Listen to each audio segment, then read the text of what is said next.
Good evening, and certainly thanks for the invitation here this evening. It's a real privilege to address the voters here in Wyandotte County.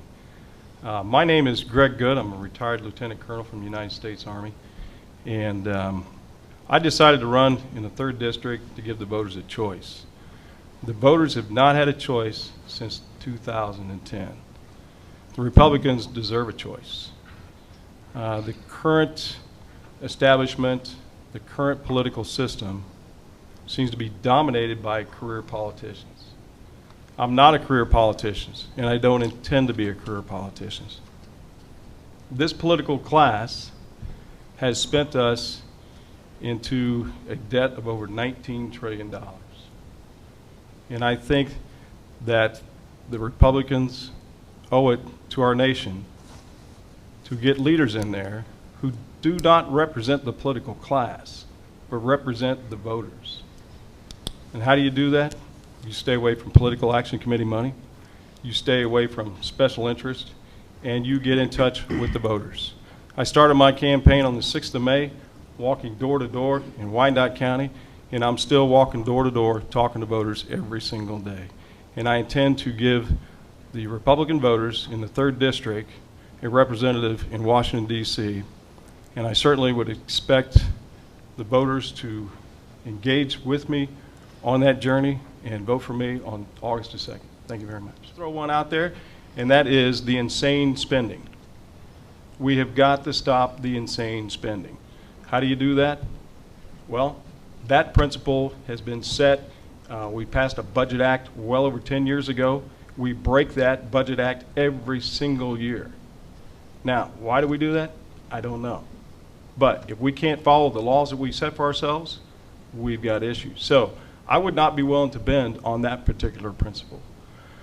The second principle is it would have to be pro-life. I will not bend on pro-life. I think that that is it's not a social issue, it is a life issue. And when I say I won't bend on pro-life, I'm not just talking about abortion. Right now, we have an elderly population that continues to grow. And when these people are approaching their end of life and they're being sent to nursing homes and they start getting care, dementia sets in, and then we have a real challenge there. And I'll say a challenge, and I will demonstrate this with a story that was relayed to me. And a young lady, she's a nurse practitioner in a nursing home. And she says, Greg, don't you dare think that pro-life is just on one end. I work with elderly people every day. And she says pain medication that they're giving elderly folks and dementia, they really can't tell you what their feelings of pain are, or they can't really remember. I don't really know how or what they're feeling, neither does anybody else. Now, she says what's happening is these elderly folks are being drugged. And then as they move on, in the end, their tolerance goes up towards the drug. They can't control them. They can't do other things. So what happens? In her opinion, she says she thinks that it's actually killing them. So she, don't you dare just think that abortion is on one end. This pro-life issue is the entire spectrum, ladies and gentlemen. And we have got to say, you know, we are pro-life, and let's stick with pro-life the entire gamut. I won't budge on pro-life. Thank you, National Mr. security. Until you have national security, you can't have a controlled immigration policy. So I spent 2 years on the east-west German border. We had a fence. And this country guarded that border for 50 years. For 50 years, we controlled our border overseas. Now, to think that we cannot control this border, to think that Congress cannot exercise the power of the purse to control this border, and we still get immigration policies that are contrary to the laws enacted by Congress because we do not use the power of the purse to control those executive actions. It's an absolute hypocrisy to see our immigration laws being totally disregarded. Now, until we start with border security, how can you actually enforce any immigration law? And to think that we want to bring other people from other countries with separate programs based on their needs in their countries, and we talk refugee status and the like, the water gets even muddier. And until we have control of the borders, national security, then we're not going to be able to enforce immigration, and then all the immigrants are going to be at risk. It is not a policy discussion. It is not a discussion about Second Amendment rights. It is a loss that fathers, sons, mothers, entire families, entire communities need to deal with. And how do we deal with that? Well, we deal with that as communities, and we've seen it.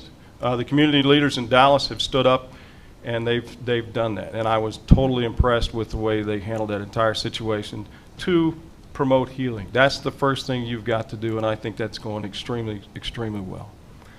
At the federal level, I can tell you that I am very, very concerned about the overreach of the federal government. When we created Department of Homeland Security, when we created these other agencies to go out there and do things, we created a military-style force. That is very threatening to a lot of our citizens. It's threatening to a lot of folks who are not out there in harm's way. When they see this military-style equipment, that is worrisome. I don't think that helps it. So getting back to community policing, where we've seen some examples of that in the last couple of days throughout the news. You don't see guys running around presenting themselves as a military force. You see them actually engaged in the community. But I think we need to do two other things that are beyond these two realms with regards to law enforcement. And the first thing that jumps out at you is mental health. And we've seen it right here in the state of Kansas. You know, when we started shutting down these mental hospitals, and we created prisons to house our mentally ill people. And we created a huge homeless problem. These people need help. We cut that out, and we need to go back and fix that. The second aspect of this is understanding that if you are going to have the appreciation for other cultures throughout our country, we have a Judeo-Christian value-based country, despite what other peoples may tell you. And I'll tell you, your laws are based on Judeo-Christian values.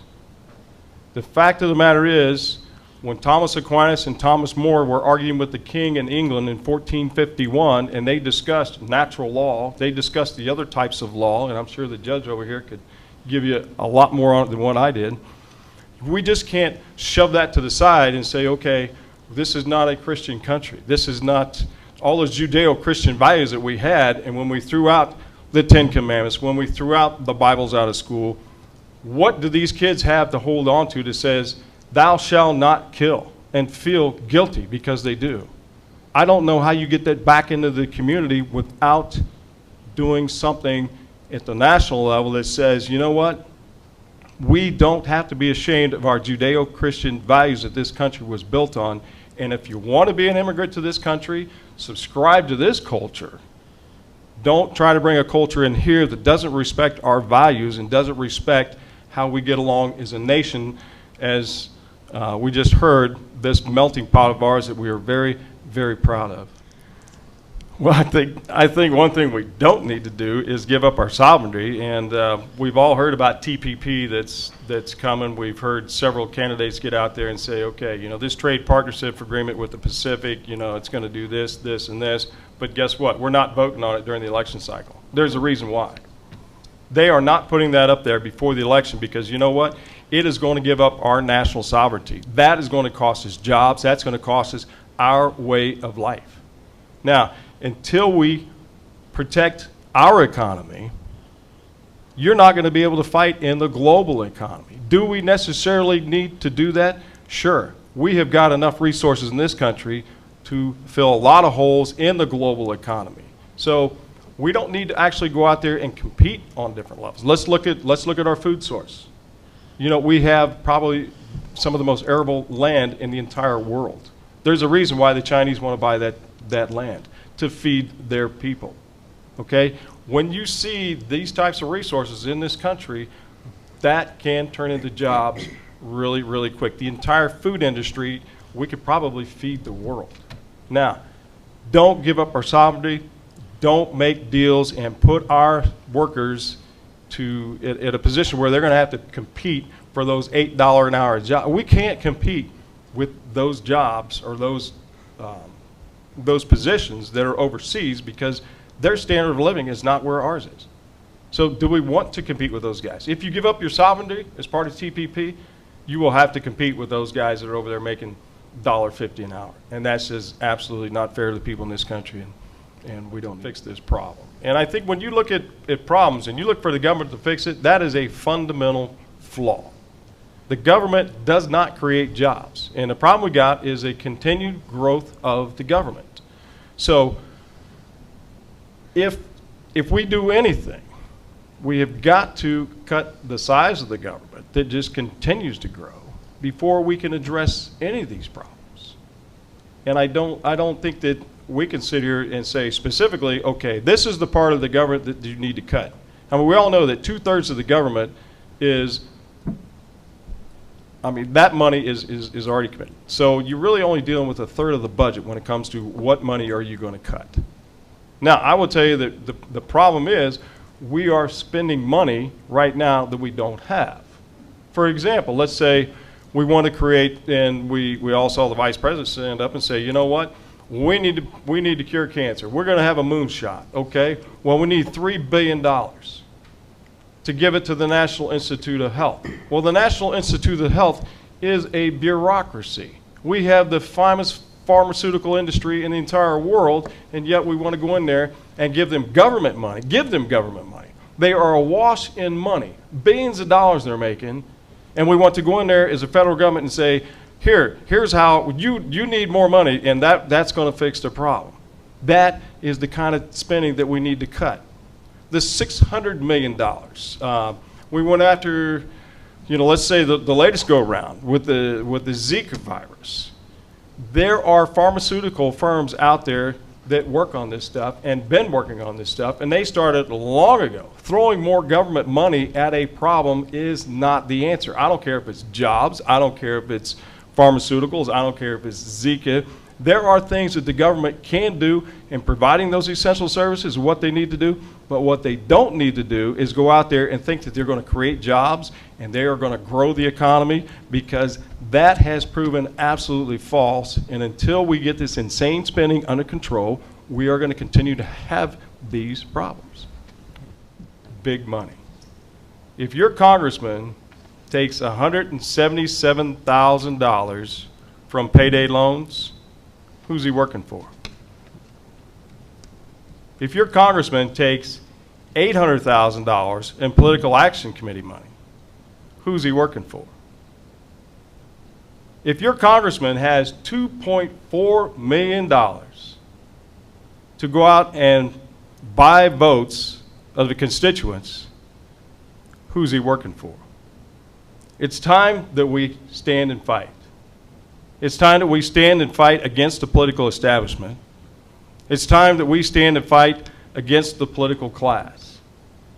It's time that we as voters send the message to Washington, D.C.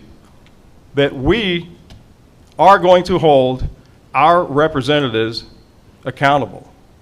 They are no longer operating as if they are the Wizard of Oz behind the Iron Curtain. We see their votes. We see their spending bills. We see the Citigroup amendment that does not go through the appropriations process, but just appears in the Omnibus bill. We see this stuff.